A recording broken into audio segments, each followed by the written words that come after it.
August 2nd, 1942. Quarter to 2 in the morning. German forward positions. 15 kilometers north of Stalingrad. Lieutenant Klaus Richter, 24 years old, from Hamburg, huddled in his communications trench listening to the sound that had haunted German soldiers for 3 weeks straight. A soft rustling, like wind passing through canvas, growing louder with each passing second. Richter grabbed the field telephone, his voice tight with fear that no amount of training could disguise. They're coming again. Sound from the northwest. Across the entire German defensive line, soldiers scrambled to their positions, scanning the night sky for aircraft they could hear but never see. Searchlights swept through darkness in desperate arcs.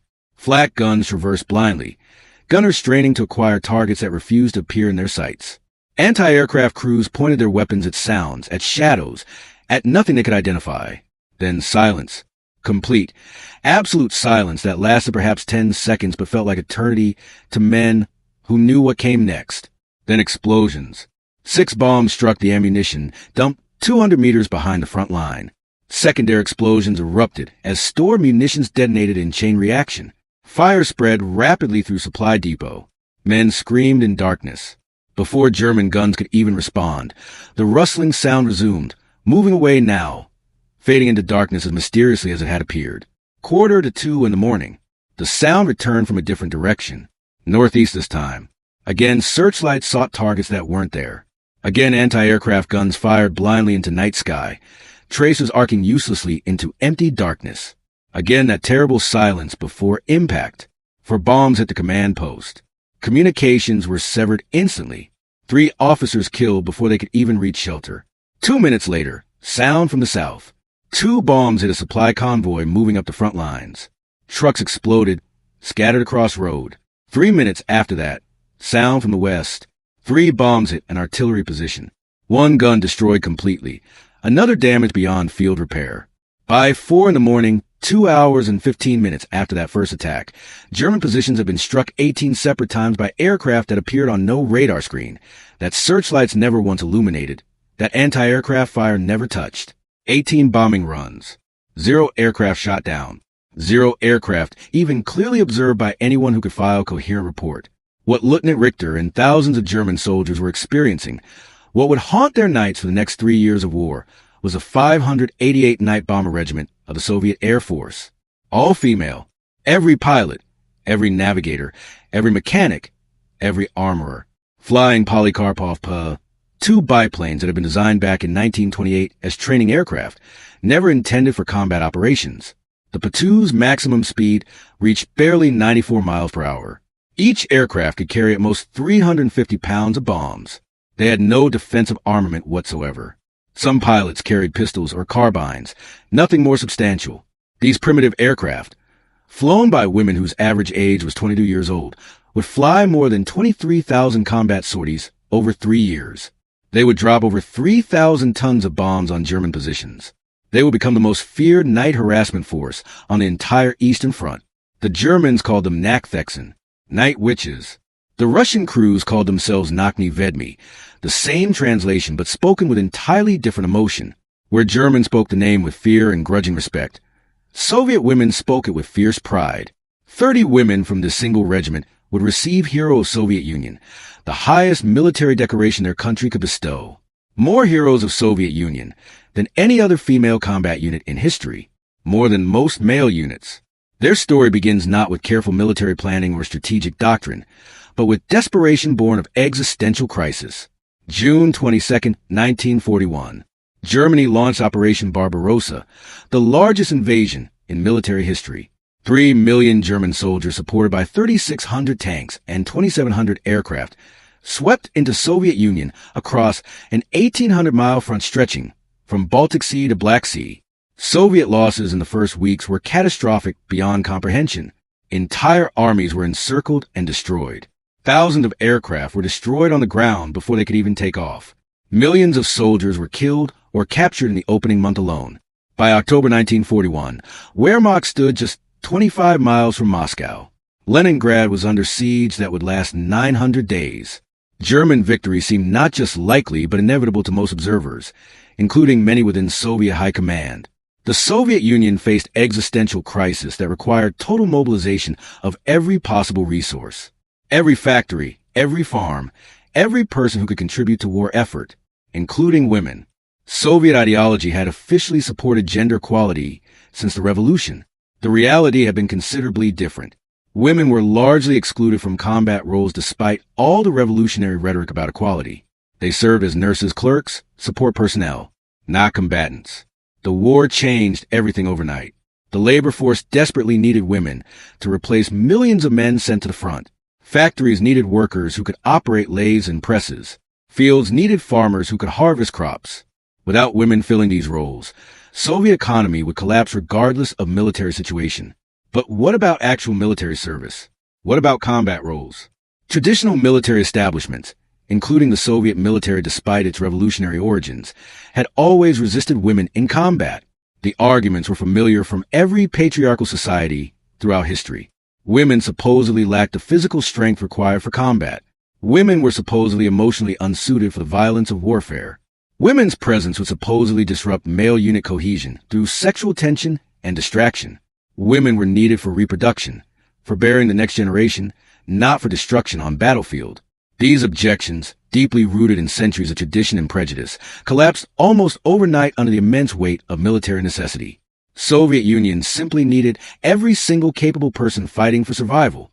The ideology that had proclaimed women's equality for 2 decades now faced its ultimate test. Would women actually be allowed to prove their equality through combat service? The answer came from an unexpected source, a woman whose fame gave her access that would have been impossible for anyone else. Marina Mikhailovna Raskova was 29 years old when war came in 1941. She had been born in Moscow in 1912, the daughter of a music teacher. She became an aviation enthusiast early, learning to fly at age 16 when most girls her age were still in school. By 1933, she had become the Soviet Union's first female air navigator, a position that required not just flying skill, but mastery of complex mathematics and celestial navigation. She worked as an instructor and navigator for long-distance record flights, the kind of prestigious assignments that brought national attention. In 1938, 3 Soviet women, Raskova, Valentina Gryzodobova, and Polina Osipenko, flew an AN-T-37 aircraft from Moscow to the Soviet Far East, a distance of nearly 6,000 kilometers non-stop. It was a world record for women's long-distance flight. The flight almost killed them. The aircraft ran out of fuel short of their destination. The crew had to bail out over dense Siberian forest. Raskova parachuted into the wilderness and survived 10 days alone before rescue teams finally found her. All 3 women received Hero of Soviet Union, the first women ever honored with the decoration. Raskova became a national celebrity overnight, hailed in Western press as the Soviet Amelia Earhart. More importantly for what would come later, Stalin himself knew her name. That was a rare distinction in the Soviet Union, where most citizens remained anonymous faces in the masses. Marina Raskova had the kind of access that was normally impossible. When war came in June 1941, Raskova had something almost no one else in Soviet Union possessed, the ability to communicate directly with Stalin. October 1941. German armies were approaching Moscow from 3 directions. The Soviet situation grew more desperate by the day. Evacuations had begun. The government was preparing to flee the capital if necessary, relocating essential functions to Kuibyshev on the Volga River. Marina Raskova, leveraging her unique position as national hero with direct access to Stalin, wrote directly to the Soviet leader proposing the formation of women's combat air units. Her letter made several arguments that she knew would resonate with Stalin's particular combination of ideological commitment and ruthless pragmatism. First, ideology. The Soviet Union had proclaimed women's equality as fundamental principle since the revolution. Now was the time to prove that commitment meant something real. Women could serve in combat roles exactly as men did, demonstrating socialist superiority over fascist notions of gender roles. Second, capability. Women had already proven themselves as pilots, navigators, and technicians in civilian aviation. There was no rational reason they couldn't perform identical roles in military aviation. The skills were identical. Third, propaganda value. Women combat pilots would demonstrate Soviet superiority, the nation's total commitment to gender equality, and a complete mobilization of society against fascism. It would be a powerful message both domestically and internationally. Fourth, practical reality. Thousands of trained women pilots, navigators, and mechanics already existed throughout Soviet Union. The civilian flying clubs and Aviation, the paramilitary aviation organization, had trained these women over the previous 2 decades. These were trained personnel who could be mobilized immediately, not recruits who would need years of training. Fifth, desperate necessity. The Soviet Union was fighting for its very survival. The nation simply could not afford to waste any potential resource. Women represented a huge pool of untapped military potential at precisely the moment when every resource mattered. Stalin, surprisingly to many who knew his generally conservative views on gender roles, agreed with Raskova's proposal. On October 8, 1941, Stalin signed Order No. 0099, authorizing the formation of 3 women's aviation regiments. The 586th Fighter Regiment would fly Yak-1 fighters. The 587th Bomber Regiment would fly P-2 dive bombers. And the 588th Night Bomber Regiment would fly P-2 light bombers for night harassment operations. All personnel in these regiments, pilots, navigators, mechanics, armorers, every single person would be women. This was completely unprecedented. No military anywhere in the world had ever organized entire combat aviation units composed exclusively of women. Women had flown as individuals in other air forces. Soviet Union itself already had a handful of women fighter pilots and bomber pilots serving in regular mixed-gender units. But entire regiments where every person was female, never attempted anywhere by anyone. Marina Raskova was appointed to organize and command these units, to turn Stalin's order into operational combat formations. Skeptics throughout Soviet military establishment expected failure. They viewed it as propaganda stunt that would quietly disappear after demonstrating that women couldn't actually handle the demands of combat aviation. They were catastrophically wrong. Marina Raskova's call for volunteers produced an overwhelming response that surprised even her. Within just a few weeks, more than 2,000 applications arrived from women pilots, navigators, and mechanics desperate to join. The basic requirements seemed straightforward enough. Applicants had to be between 17 and 26 years old, though this was later relaxed to accommodate women up to 30. Aviation experience was strongly preferred, but not absolutely required. Applicants needed education through at least 7 years of schooling. They had to meet physical fitness standards. And they needed to demonstrate political reliability through Communist Party membership or membership in Komsomol, the Young Communist League. Many applicants brought substantial aviation experience with them. The Soviet Union during the 1920s and 1930s had promoted aviation as a symbol of socialist progress and technological achievement. Flying clubs existed throughout the country, training thousands of civilian pilots. The Aviation paramilitary organization had provided aviation training to literally millions of Soviet citizens as part of preparing the population for potential war. By 1941, Soviet Union had more trained women pilots than any other nation on Earth. Thousands held pilot licenses. Hundreds had accumulated significant flying hours. This wasn't a handful of exceptional individuals. This was a substantial pool of trained aviators. But experience was a universal requirement, and many recruits had never flown an aircraft before reporting for training. Some were barely old enough to fly legally. Some lied about their age to join, adding a year or 2 to meet the minimum requirement. What united all these women, experienced pilots and complete novices alike, was an absolute determination to fight. Many had lost family members to the German invasion. Many came from territories now occupied by Wehrmacht, having escaped just ahead of advancing German columns. Many simply refused to sit idle while their country fought for its very survival. They came from every corner of Soviet Union, from every social class, from cities and collective farms and small villages. They came because they believed they could make a difference. The selected recruits reported to Engels Airbase near Saratov on the Volga River, about 600 miles southeast of Moscow, in October 1941, to begin their training. The conditions were harsh even by Soviet wartime standards. Winter temperatures regularly dropped to 20 or 30 degrees below 0 Celsius. The barracks were drafty, poorly heated, utterly inadequate for the bitter Russian winter. There were critical shortages of everything: uniforms, boots, gloves, proper flight gear. The gender issues became apparent immediately. The Soviet military had no women's uniforms in stock because women had never served in these roles before. The women were issued standard men's uniforms, boots in sizes 10 to 12 that swallowed their feet, tunics that hung down to their knees, trousers that had to be rolled up repeatedly just to avoid tripping. The women cut and sewed and modified their uniforms to fit properly, using whatever materials they could scrounge. They used string and wire to hold oversized boots on their feet. They looked ridiculous by any military standard, but they made it work because they had no alternative. The flight gear presented equally serious problems. Winter flight suits had been designed for men and were enormous on women, who averaged 5'2" to 5'5" in height and weighed between 110 and 130 pounds. Helmets were too large and slipped around on their heads. Goggles slipped down or fell off entirely. Parachutes had been designed for larger bodies, and many women couldn't properly wear them with any real security. The training syllabus was compressed to an almost dangerous degree. Normal Soviet pilot training required 18 to 24 months of instruction. The Night Witches received 6 months of training maximum, and often considerably less. The reason was brutally simple. There was desperate need for combat pilots immediately. Training was shortened to the absolute minimum, considered survivable.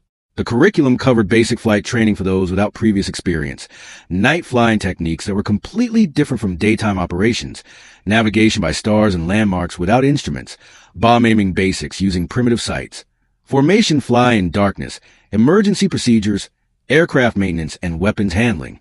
Training was severely complicated by equipment shortages that plagued Soviet military throughout the war.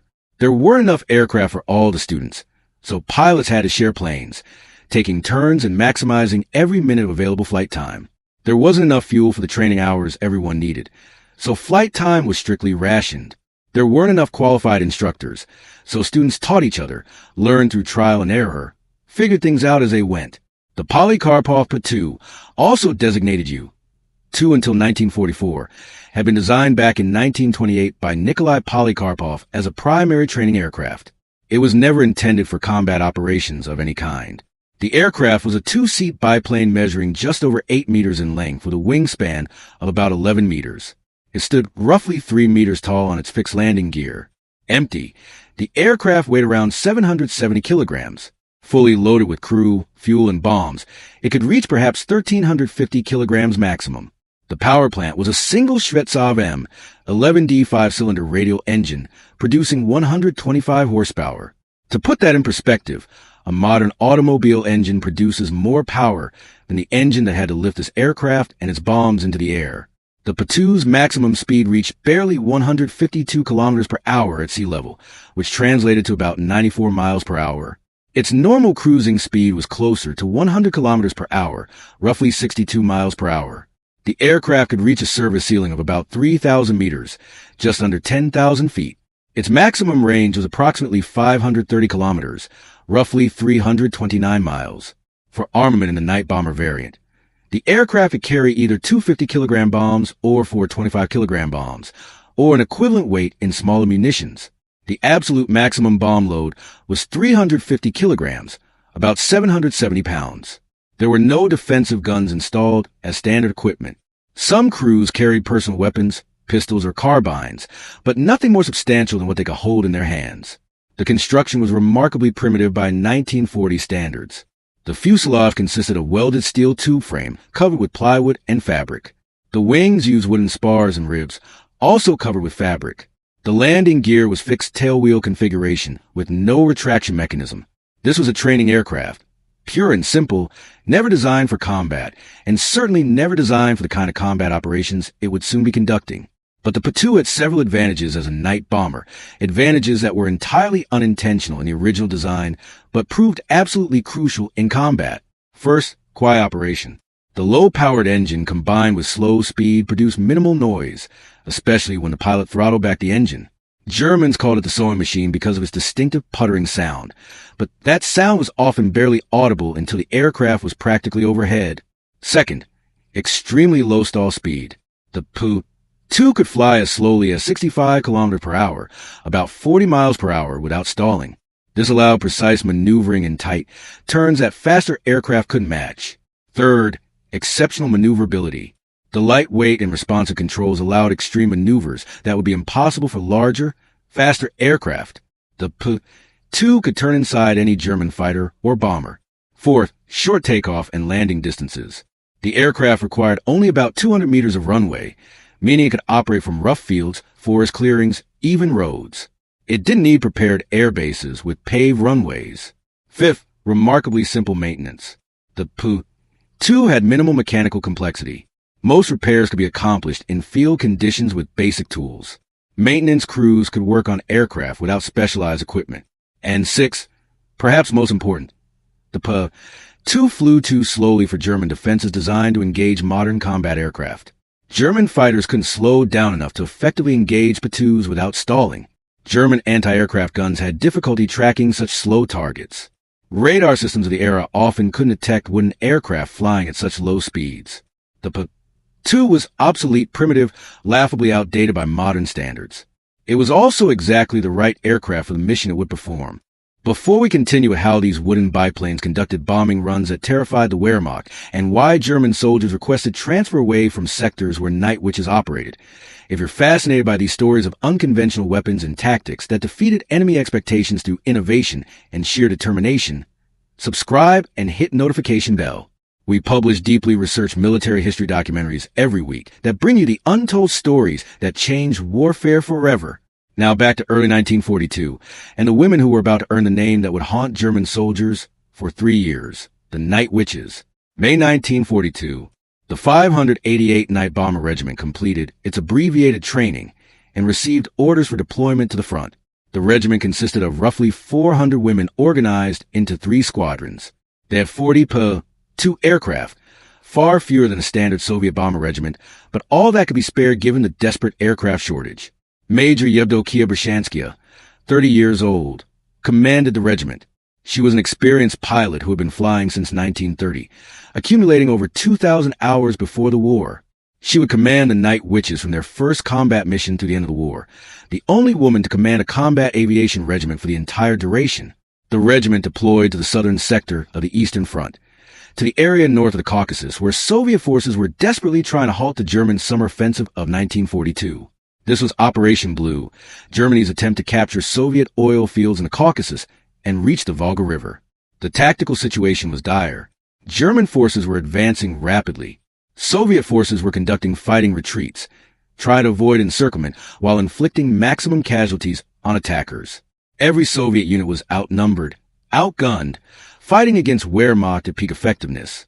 The Night Witches received their mission briefing. They would conduct nightly harassment bombing raids against German forward positions, supply depots, communication centers, artillery positions, troop concentrations. The goal wasn't massive destruction. Their small bomb loads couldn't achieve that. The goal was harassment, disruption, preventing Germans from getting any rest at night, forcing them to remain alert and nervous rather than sleeping and recovering from daily combat. The women understood they were being sent on essentially suicide missions, flying obsolete aircraft against the world's most effective military. Their life expectancy was measured in weeks, perhaps days. They flew their first combat mission the night of May 27, 1942. The mission briefing was straightforward. German Motorized Infantry Battalion had established defensive positions approximately 40 kilometers behind the front lines. Intelligence indicated battalion headquarters, supply depot, and artillery park were all clustered in and around a small village. 12 Po-2 aircraft would strike the target in individual runs rather than formation. Each aircraft carried 2 50-kilogram bombs. The strikes would begin at midnight and continue for approximately 2 hours, with aircraft arriving at roughly 10-minute intervals. Lieutenant Irina Rakobolskaya, 22 years old from Rostov, was selected for the first run. She had accumulated barely 80 hours total flight time, only 20 at night. Her navigator was Sergeant Nadezhda Popova, also 22, from Ukraine. They took off at 11:30 at night from a rough field that served as forward airstrip. The Po-2 lifted off after barely 200 meters, climbing slowly into darkness. Navigation was entirely by visual reference. No instruments, no radio guidance, just eyes scanning ground below for landmarks. The night was clear with half moon providing just enough illumination to see terrain features. They followed a road for 15 kilometers, then turned east toward a rail line that would lead them to target. At altitude of 1,500 meters, about 5,000 feet, Rakobolskaya could see searchlights sweeping the sky ahead. German air defenses. She throttled back the engine, reducing speed and noise, beginning a slow descent toward target. At approximately 11:55, they crossed into German-controlled territory. Searchlights probed the sky, but never illuminated them. Anti-aircraft fire, visible as tracers arcing into darkness, was firing at nothing in particular, just deterrent fire into the general sky. Rakobolskaya descended to 1,000 meters. Popova identified the target village by comparing terrain features to map and observation. They made one pass to confirm target location, circling around for the actual bombing run. At 12:02 in the morning, Raskova aligned the aircraft with target and cut the engine completely. The propeller continued windmilling, but made no sound. The aircraft glided silently through darkness, only the whisper of air over fabric wings. Popova released the bombs based on visual estimation and basic geometric calculation. No bomb sight, no fire control system, just experience in mathematics and a degree of luck. The bombs fell for approximately 15 seconds before impact. Raskova restarted the engine, banking hard left, accelerating away from target area as explosions lit the ground below. Searchlights swung wildly, seeking aircraft that was already gone. Anti-aircraft guns fired at where the Po-2 had been, not where it was now. Raskova weaved and climbed, and within 60 seconds they were out of immediate danger, racing back towards Soviet lines at the Po-2's maximum speed of 94 miles per hour. They landed at 1:15 in the morning. As they climbed out of the aircraft, they could already hear the next Po-2 taking off for its run. The mission continued throughout the night. 12 runs total, all but one successfully hitting target area.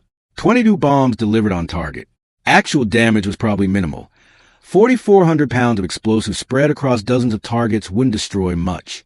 But the psychological effect was immediate and dramatic. German soldiers in that battalion spent the entire night under intermittent bombardment. Every 15 or 20 minutes, just as men thought they could finally sleep, another attack came. The sound of aircraft engines approaching, then silence as engines cut, then explosions.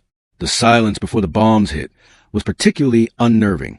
German soldiers described it as the most terrifying sound they'd ever heard. The absence of sound, the knowledge that bombs were falling but inability to hear them coming. Searchlights and anti-aircraft guns proved useless.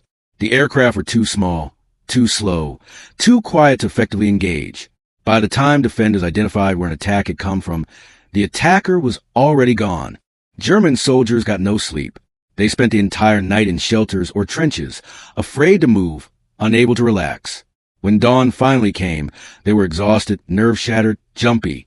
And the next night, it happened again. And the night after that. And the night after that.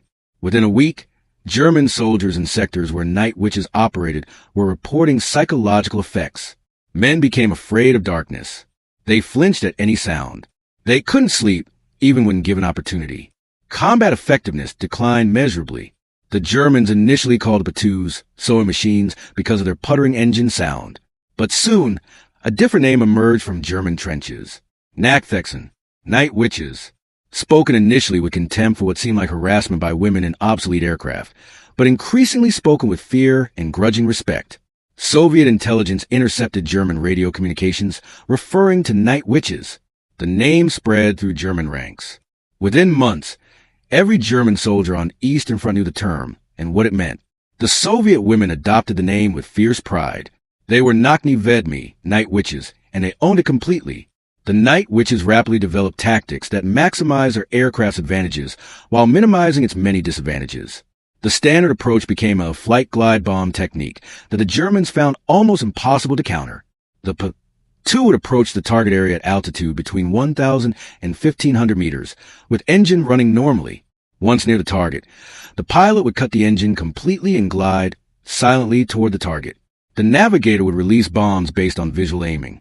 Immediately after bomb release, the pilot would restart the engine and execute violent evasive maneuvers while accelerating away. The engine-off glide was the key to the entire tactic. German defenses depended on hearing aircraft approaching. Searchlights and anti-aircraft guns would orient toward the sound. But when the engine cut, the sound disappeared. Defenders were left listening to silence, knowing an attack was coming but unable to pinpoint the source until bombs exploded. The Po-2's low stall speed was critical here. The aircraft could glide at speeds slow enough that German fighters couldn't intercept without stalling themselves. German night fighters like the Bf-110 had stall speeds higher than the Po-2's glide speed. They literally couldn't slow down enough to engage. German anti-aircraft guns faced similar problems. The fire control systems were designed for aircraft traveling 200 to 300 miles per hour at altitudes of 10,000 to 20,000 feet. The Po-2 flew at 94 miles per hour at 5,000 feet or lower. Gunners had to manually track targets moving far slower than their training or equipment anticipated. Radar systems of the 1940s struggled to detect wooden aircraft traveling slowly at low altitude. The Po-2's wooden and fabric construction presented a minimal radar cross-section. Its slow speed meant radar operators often dismissed returns as ground clutter or measurement error. The Night Witches also developed shuttle tactics that increased the number of attacks each aircraft could conduct per night. Rather than flying all the way back to main airbase after each mission, pilots would land at forward airstrips much closer to front lines. Ground crews would rearm and refuel the aircraft in 15 to 20 minutes. The pilot and navigator would take off immediately for another mission. Some pilots flew 8 to 15 missions in a single night. Nadezhda Vasilievna Popova became one of the most decorated pilots of the Night Witches, exemplifying the courage and skill that defined the regiment. Born 1921 in Donetsk, Ukraine, learned to fly at age 15 through local flying club, had accumulated over 500 hours by the time war began. She was 20 years old when she joined the 588th. Popova flew her first combat mission on May 27, 1942. She would eventually fly over 800 combat missions before war's end, more than almost any other pilot in the regiment. On multiple occasions, her aircraft returned to base, so badly damaged that ground crews couldn't understand how it stayed airborne. One mission in August 1942 saw her Po-2 struck by over 40 pieces of shrapnel from anti-aircraft fire. The fabric covering was shredded in dozens of places. One shrapnel fragment passed through the cockpit between Popova and her navigator, missing both women by centimeters. She continued the mission, dropped her bombs on target, flew the damaged aircraft back to base, and took off again 3 hours later in a different aircraft. Another mission saw her attacked by a German night fighter. The Bf-110 made several passes trying to shoot down the Po-2. Popova executed such violent evasive maneuvers, tight turns that the fighter couldn't match, rapid climbs and dives that exploited the Po-2's slow speed advantage, that the German pilot eventually gave up and broke off the attack. Popova was shot down twice during the war. Both times she survived the crash, made her way back to Soviet lines, and resumed flying within days. She received Hero of Soviet Union in 1945 for completing over 800 combat missions and demonstrating exceptional courage under fire throughout 3 years of continuous combat operations. Popova survived the war, married another pilot from a different Soviet aviation unit, and lived until 2013, reaching the age of 91. She spent her later years speaking about her experiences, ensuring the story of the Night Witches would not be forgotten. While not a member of the 588th, the story of Lyudmila Pavlichenko, the deadliest female sniper in history with 309 confirmed kills, ran parallel to the Night Witches in many ways. Both represented Soviet women proving themselves in combat roles Western militaries considered impossible for women. Both faced skepticism from male soldiers initially. Both earned respect through demonstrated competence and courage under fire. Pavlichenko was sent on propaganda tour to Allied nations in 1942. She became first Soviet citizen received by U.S. President at White House. Eleanor Roosevelt became personal friend. Pavlichenko spoke at rallies, gave interviews, appeared before Congress. When American reporters asked why Soviet women fought while American women did not, Pavlichenko's response was blunt. In Russia, we have equality. Women work alongside men in factories. Women fly aircraft. Women fight. This is what equality means. When male reporters asked condescending questions about her appearance, makeup, hairstyle rather than her combat experience, Pavlichenko responded acidly, "Gentlemen, I am 25 years old, and I have killed 309 fascist invaders. Don't you think you've been hiding behind my back for too long?" Her tour raised millions of dollars in war bonds for Soviet cause. More importantly, it challenged Western assumptions about women's capabilities. If Soviet women could serve as snipers and bomber pilots, what did that say about Western insistence that women couldn't handle combat? The reality of combat aviation was that life expectancy for bomber crews was measured in weeks, not months or years. For the Night Witches flying obsolete aircraft with no defensive armament, the statistics were particularly grim. During the first 6 months of operations from May through October 1942, the regiment lost 12 aircraft in combat. That represented approximately 30% of their total strength. Each loss meant 2 women dead, pilot and navigator. Some losses came from anti-aircraft fire. Despite difficulty tracking Po-2s, German gunners occasionally got lucky. A direct hit or even close proximity burst could destroy the fragile aircraft instantly. The wooden and fabric construction provided zero protection. If shrapnel punctured fuel tank or hit crew, the result was usually fatal. Some losses came from German night fighters.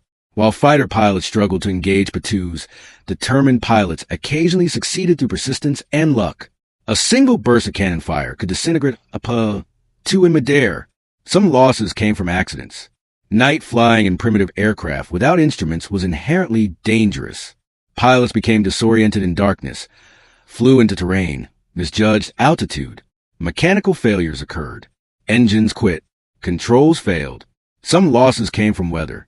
Soviet commanders ordered missions regardless of weather conditions.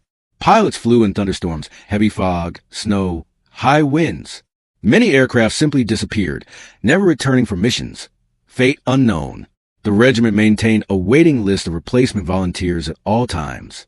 When a crew was lost, new pilot and navigator would arrive within days to take their place. The missions continued without interruption.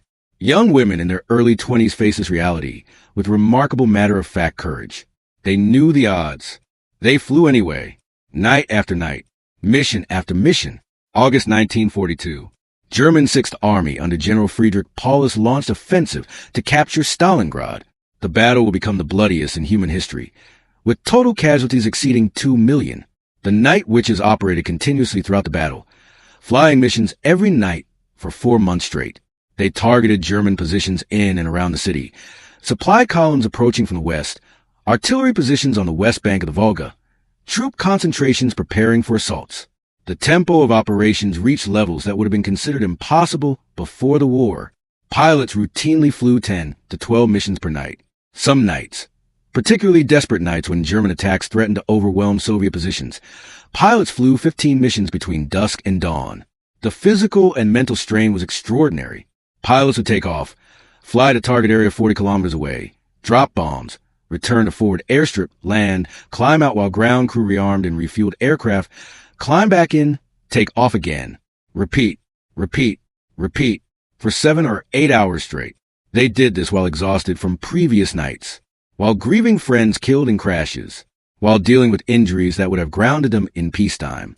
They did it because Soviet soldiers fighting in Stalingrad streets needed every possible form of support, because stopping meant German victory, because there was no alternative.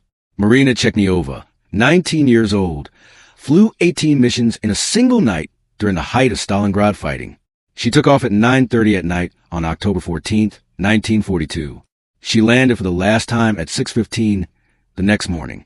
In those 8 hours and 45 minutes, she completed 18 round trips from airstrip to target and back, dropping 36 bombs on German positions. Her ground crew chief later recalled that Chechnyova could barely climb out of the cockpit after the 18th mission. She had to be helped to debriefing. She slept for 16 hours straight. When she woke up, she flew 4 missions the next night. By late 1942, German military began taking the night, which threats seriously enough to develop specific countermeasures. Luftwaffe deployed night fighters specifically tasked with hunting Po-2s. This proved frustrating for German pilots accustomed to engaging British heavy bombers at high altitude. Hunting Po-2s meant flying low and slow, trying to spot small dark aircraft against dark ground, attempting to engage targets that could outmaneuver their fighters. Several German pilots who successfully shot down Po-2s were denied victory credits by their chain of command. Shooting down obsolete biplanes didn't count for purposes of A status. This was insulting to the pilots who knew how difficult it actually was.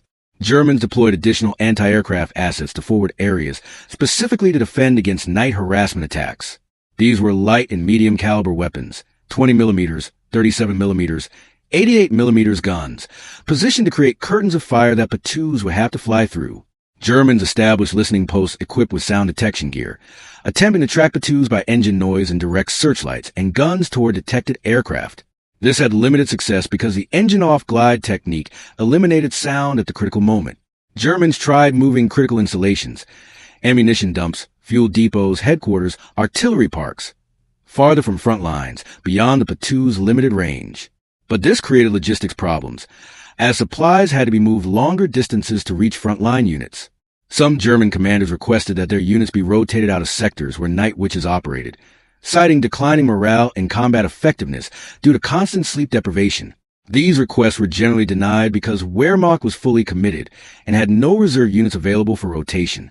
The most effective German countermeasure was acceptance that they couldn't stop the attacks and would simply have to endure them.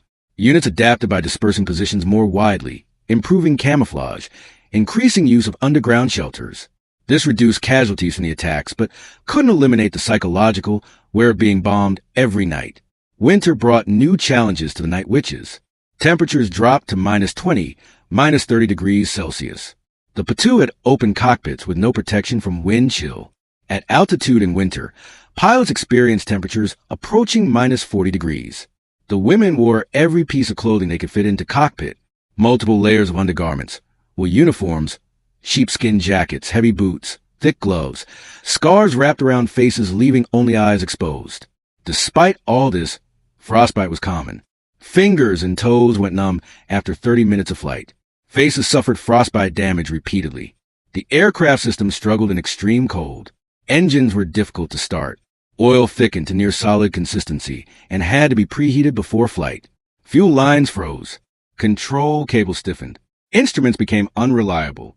Ground crews worked outside in the brutal cold, servicing aircraft between missions. They cleared ice from wings and control surfaces. They heated engine oil over open fires. They loaded bombs with hands, so cold they could barely feel the metal. They did this for 12, 14, 16 hours per night, every night, throughout winter. The operational tempo actually increased during winter despite the conditions. German forces, shocked by failure to capture Moscow and setback at Stalingrad, were still strong and still threatening. Every available Soviet unit was committed to sustain pressure, preventing Germans from regrouping. Night Witches flew through blizzards that would have grounded any reasonable aviation unit. They flew in fog so thick they couldn't see the ground until they were 50 meters above it.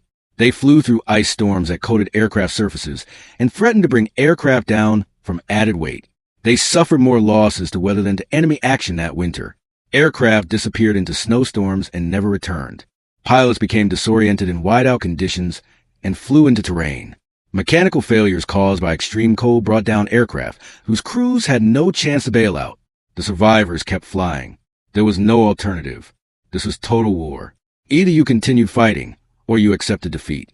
The Night Witches chose to continue fighting. Junior Lieutenant Yevgenia Andreevna Zigulenko, 20 years old from Novorossiysk, epitomized the determination that characterized the Night Witches. On the night of January 28, 1943, Zigulenko was scheduled to fly her usual night missions targeting German positions west of Rostov-on-Don. Weather conditions were appalling. Heavy snow, strong winds, visibility near zero. Most air forces would have canceled operations. Soviet command ordered missions to proceed as planned. Zigulenko took off at 10:40 at night.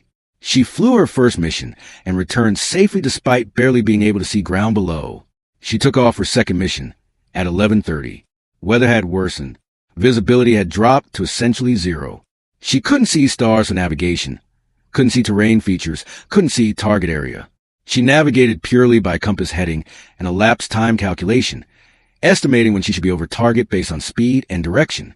She descended through clouds and snow to altitude she estimated would put her near ground, cut her engine, glided, released bombs approximately where she thought target should be, restarted engine, climbed back through clouds. She had no idea whether her bombs hit anything. She had no idea where she actually was. She flew what she calculated was a reverse heading back toward her airstrip. She broke through cloud base at roughly 500 meters altitude and found herself over terrain she didn't recognize. She was lost. Fuel was running low. She was flying through snowstorm and darkness over enemy-occupied territory with no navigation aids and diminishing fuel. Most pilots would have looked for any clear area to attempt emergency landing, hoping to survive crash and avoid capture. Zigulenko kept flying. She spotted rail line below. She followed it, reasoning that rail lines led to towns and Soviet-controlled towns would have lights. She flew along rail line for 20 minutes as fuel gauge approached zero. Finally, she saw dim lights ahead. She descended toward the lights, hoping they indicated Soviet airstrip and not German-occupied town. They were Soviet positions.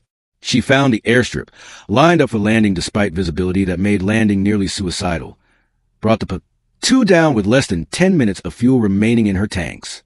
She climbed out of aircraft, reported commanding officer, and volunteered to fly another mission. Her commander ordered her to rest. She flew 4 missions the following night. Zygulenko would complete over 800 combat missions during the war, surviving numerous near crashes, 3 forced landings behind enemy lines, and countless close calls. She received Hero of Soviet Union in 1945, after war. She became actress and filmmaker, eventually directing movies, including one about the Night Witches themselves. She ensured their story reached wider audience, particularly young women who needed to know what Soviet women had accomplished.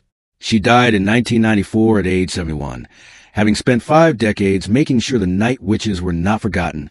By spring 1943, the 588th had lost 32 aircraft in combat. Since beginning operations in May 1942, that represented nearly 80% of their original strength. They had lost 64 women, 32 pilots, and 32 navigators. The replacement system kept the regiment operational despite horrific losses. New crews arrived constantly from training units. These replacement crews were often even less experienced than the original regiment had been, as training continued to be compressed and abbreviated. Some replacement pilots arrived with barely 50 hours total flight time and almost no night flying experience. They would fly their first combat mission within 48 hours of arriving at the front. Many didn't survive their first week. The veterans tried to mentor new arrivals, sharing survival techniques and tactical wisdom, but there was only so much that could be taught. Night combat flying required skills that could only be developed through experience, and many replacements didn't live long enough to gain that experience. The turnover rate in some squadrons exceeded 100% every 6 months. The squadron commander and a handful of veteran crews would survive, while majority of crews would be killed and replaced, sometimes multiple times. This created a strange dynamic where the regiment's institutional memory resided in perhaps 20 veteran women who had been flying since 1942, while the majority of personnel at any given time were replacements who had been with the regiment for only weeks or months. The veterans carried enormous psychological burden. They watched friends die repeatedly. They trained replacement after replacement, knowing many wouldn't survive. They bore the weight of keeping the regiment functional despite constant losses. Many veterans exhibited what would now be recognized as post-traumatic stress disorder, nightmares, flashbacks, anxiety, depression. No psychiatric treatment was available. The concept of combat stress wasn't really acknowledged. Veterans simply had to cope through their own methods. Most coped by continuing to fly. The missions, paradoxically, provided structure and purpose that helped them function. They couldn't save everyone, couldn't prevent all the deaths, but they could keep fighting. That sense of continued purpose kept many veterans functional when they might otherwise have collapsed under the weight of accumulated trauma. By late 1943, the Night Witches had gained widespread recognition throughout Soviet military and Soviet society. They were no longer curiosity or propaganda experiment, but proven combat unit with substantial operational record. Individual decorations began flowing to members of the regiment. Orders of the Red Banner, Orders of the Red Star, Orders of Patriotic War. These were serious combat decorations, not ceremonial honors. They reflected genuine combat achievements. Several pilots received nomination for Hero of Soviet Union, the highest decoration. The first night which she received this honor was Guards Captain Yekaterina Zelenko, although she wasn't actually a member of 588th. She was fighter pilot in mixed gender unit who had been killed in 1941 after ramming her aircraft into German bomber when her ammunition ran out. She received Hero of Soviet Union posthumously in 1941. The first night which in the 588th to receive Hero of Soviet Union was Guards Captain Yevdokia Nozel, who received the decoration in 1943 after completing over 500 missions. More would follow in subsequent years. Soviet propaganda began featuring the Night Witches prominently. Newspaper articles, radio broadcasts, newsreels all highlighted the regiment. The government recognized propaganda value of women combat pilots, both domestically, demonstrating total societal mobilization, and internationally, showing Soviet gender equality claims were real. Western Allied nations took notice. American and British press ran stories about Soviet women pilots. Some coverage was positive, praising courage and skill. Some coverage was condescending, treating female pilots as curiosity rather than serious combatants. Some coverage was skeptical, suggesting Soviet claims were exaggerated propaganda. The skepticism would prove unfounded. Post-war analysis confirmed that Soviet claims about night witch effectiveness were accurate and, if anything, understated. When war ended May 8, 1945, the 588th Night Bomber Regiment had compiled combat record almost unprecedented in aviation history. The regiment flew approximately 23,000 combat sorties over 3 years of continuous operations. That represents approximately 21 sorties per day every single day for 3 years. Some days they flew 40 or 50 sorties. Some days weather or other factors prevented operations, but average was 21 sorties per day, maintained over a 3-year period. They dropped approximately 3,000 tons of bombs on German positions. Each bomb load was small, rarely more than 350 kilograms per aircraft, but 23,000 sorties added up to substantial tonnage delivered on target. The regiment lost 32 aircraft in combat. 64 women were killed in action, 32 pilots and 32 navigators. Many more were wounded. Several were shot down behind German lines and spent months or years as prisoners of war before liberation. 23 women from the regiment received Hero of Soviet Union. This was extraordinary concentration of the decoration. Most Soviet combat units might have 1 or 2 heroes total. The 588th had 23 from a regiment that never numbered more than 400 personnel total. Dozens more received Orders of the Red Banner, the second highest combat decoration. Virtually everyone in the regiment received at least Order of Red Star or Order of Patriotic War. These weren't ceremonial decorations given for morale purposes. These were serious combat awards based on demonstrated courage and combat effectiveness under fire. When war ended, the Night Witches faced question that faced all Soviet women who had served in combat roles. What happens now? Soviet society, despite rhetoric about gender equality, remained fundamentally patriarchal. Women who had served in combat faced social stigma. They were viewed as unwomanly, too aggressive, damaged goods unsuitable for marriage. Many veterans found that their wartime service was seen as liability rather than asset. When seeking employment, they were told that employers wanted women who could be secretaries and factory workers, not women who had flown bombers and killed Germans. Many veterans concealed their military service, never speaking about it even to family members. They buried their decorations, destroyed their uniforms, tried to forget 3 years that had defined their lives. Some veterans committed suicide in post-war years, unable to reconcile their wartime experiences with Soviet peacetime society's expectations for women. But some persevered. Some became aviation instructors, training the next generation of Soviet pilots. Some became engineers, using technical knowledge gained during war. Some became teachers, doctors, factory managers. Some, like Nadezhda Popova and Yevgenia Zygilenko, became advocates for remembering the Night Witches, giving interviews, writing memoirs, speaking to schools and military units, ensuring that history recorded what Soviet women had accomplished. For decades after war, the Night Witches remained relatively obscure even within Soviet Union. They were mentioned in official histories but not prominently featured. Their story was overshadowed by male units, by tank battles, by epic sieges and offensives. This reflected broader pattern in Soviet historical treatment of women's wartime service. Women's contributions were acknowledged but minimized, treated as auxiliary rather than central to war effort. The situation began to change in 1970s and 1980s as Soviet historians started paying more attention to women's war experiences. Books and documentary films brought Night Witch story to wider audience within Soviet Union. In West, the Night Witches remained virtually unknown until 1990s when Soviet archives opened and Western historians began researching Eastern Front in depth. English-language books began appearing, bringing Night Witch story to Western audiences for first time. The full recognition of their accomplishments came only in the 21st century as the last veterans reached old age. Russian government organized ceremonies honoring them. Museums created exhibits. Documentaries were produced. Their story finally received the attention it deserved. But by then, most of the Night Witches were gone. Of the roughly 400 women who served in the 588th during the war, perhaps 20 or 30 survived into the 2000s. Most of those remaining veterans have since died. As of 2024, possibly only a handful remain alive, all in their late 90s or older.